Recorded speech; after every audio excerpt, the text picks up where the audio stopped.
कहानी की शुरुआत एक आइसक्रीम ट्रक से होती है जो शहर की गलियों में घूमता हुआ दिखाई देता है। यहाँ उस आइसक्रीम बेचने वाले की आइसक्रीम इतनी ज़्यादा स्वादिष्ट होती है कि वो पूरे इलाके में काफ़ी मशहूर हो चुका था। लोग उसे आइसक्रीम किंग के नाम से जानते थे। लेकिन एक दिन अचानक कुछ लोग कार में आते हैं और बिना कुछ कहे उस आइसक्रीम किंग पर गोलियां चला देते हैं। कुछ ही पल में उसकी मौत हो जाती है। ये सब एक छोटा बच्चा देख रहा होता है जिसका नाम ग्रेगरी था।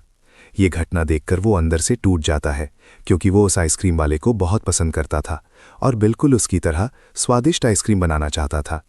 लेकिन इसके साथ ही ये भी दिखता है कि ग्रेगरी की मानसिक हालत पूरी तरह ठीक नहीं थी। इसके बाद कहानी कई साल आगे बढ़ जाती है और हम फिर से एक आइसक्रीम ट्रक को देखते हैं। इस बार हैरानी की बात यह होती है कि इस ट्रक का मालिक कोई और नहीं बल्कि बड़ा हो चुका ग्रेगरी ही है। जब वो बच्चों को आइसक्रीम बेच रहा होता है तो उसकी हरकतें थोड़ी अजीब लगती हैं, जिससे साफ पता चलता है कि उसकी मानसिक स्थिति अभी भी सही नहीं हुई है। यहाँ तक कि वो अपनी आइसक्रीम में गंदी और अजीब चीज़ें मिलाकर बनाता है, लेकिन फिर भी बच्चे उसे पसंद करते हैं। इसके बाद शाम का समय दिखाया जाता है जहाँ एक गार्डन में एक बच्चा अकेले खेल रहा होता है। तभी वहाँ ग्रेगरी अपनी वैन लेकर पहुँच जाता है। बच्चा खुशी खुशी उसके पास आइसक्रीम लेने जाता है, लेकिन उसी समय ग्रेगरी उसे देने की बजाय एक चाकू उठाता है और सीन वही बदल जाता है। अगली झलक में दिखता है कि ग्रेगरी अपने ट्रक के साथ घर पहुंच चुका है। जैसे ही वो आता है, एक कुत्ता जोर जोर से भौंकने लगता है। इसे देखकर वो गुस्से में आकर उस कुत्ते को मार देता है। उसी समय पास में रहने वाली एक महिला खिड़की से बाहर देखती है और ग्रेगरी से अपने कुत्ते के बारे में पूछती है। ग्रेगरी झूठ बोलकर बात को टाल देता है और कहता है कि उसने कुछ नहीं देखा। तभी महिला उसकी नाक पर खून का निशान देखती है और सवाल करती है। जवाब में ग्रेगरी उस खून को चखकर कहता है कि ये तो आइसक्रीम का एक हिस्सा है। ये सुनकर महिला वहां से चली जाती है। दरअसल वो एक नर्स होती है और ग्रेगरी की पड़ोसी भी होती है, इसलिए वो उसे अच्छे से जानती है और कभी कभी उसकी मदद भी करती है। इसके बाद दिखाया जाता है कि ग्रेगरी उस मरे हुए कुत्ते को एक मशीन में डालकर खत्म कर देता है। उसी शाम जो बच्चा आइसक्रीम लेने आया था वो भी गायब हो जाता है। उस बच्चे को ढूंढने के लिए उसके दोस्तों के घर फोन किया जाता है और ये खबर सुनकर सभी डर जाते हैं। एक माँ अपने बेटे को बाहर जाने से मना कर देती है। दूसरी तरफ ग्रेगरी अपने घर के बाहर सो रहा होता है और उसे अजीब सपने आते हैं जिसमें एक नर्स और एक जोकर दिखाई देते हैं। सपने में नर्स उसे आइसक्रीम खिला रही होती है, लेकिन तभी असल में वही नर्स आकर उसे जगा देती है। इसके बाद ग्रेगरी अपनी वैन लेकर निकलता है, लेकिन रास्ते में पुलिस उसे रोक लेती है और एक मिसिंग बच्चे के बारे में पूछती है। पुलिस उससे कहती है कि मामला अभी गुप्त है, फिर भी उससे सवाल करती है। इसी दौरान वे उससे आइसक्रीम भी मांगते हैं। जब ग्रेगरी आइसक्रीम बनाने अंदर जाता है तो वहाँ का नज़ारा डराने वाला होता है, जहाँ खून और अजीब चीज़ें रखी होती हैं।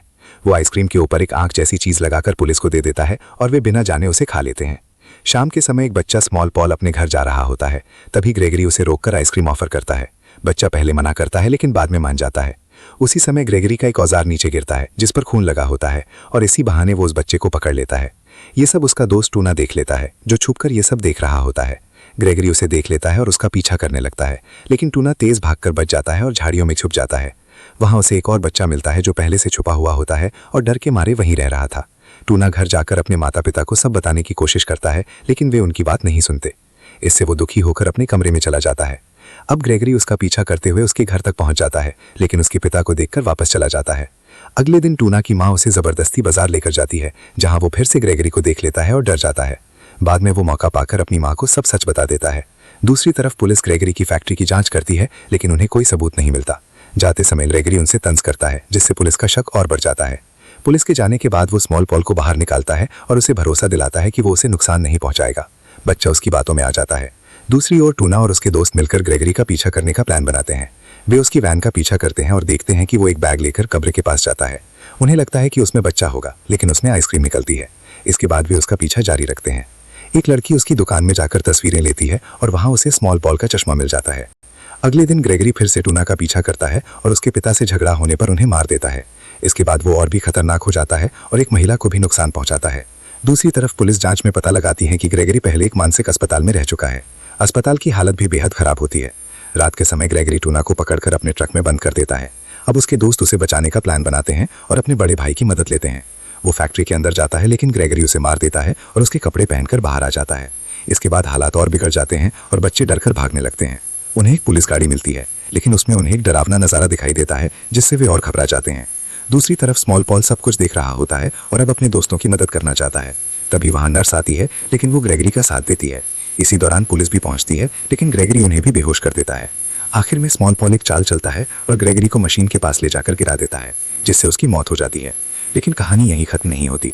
अंत में दिखाया जाता है कि स्मॉल पॉल भी अब मानसिक अस्पताल में है और शायद आगे चलकर वो भी वैसा ही बन सकता है। इसी के साथ ये डरावनी कहानी खत्म हो जाती है।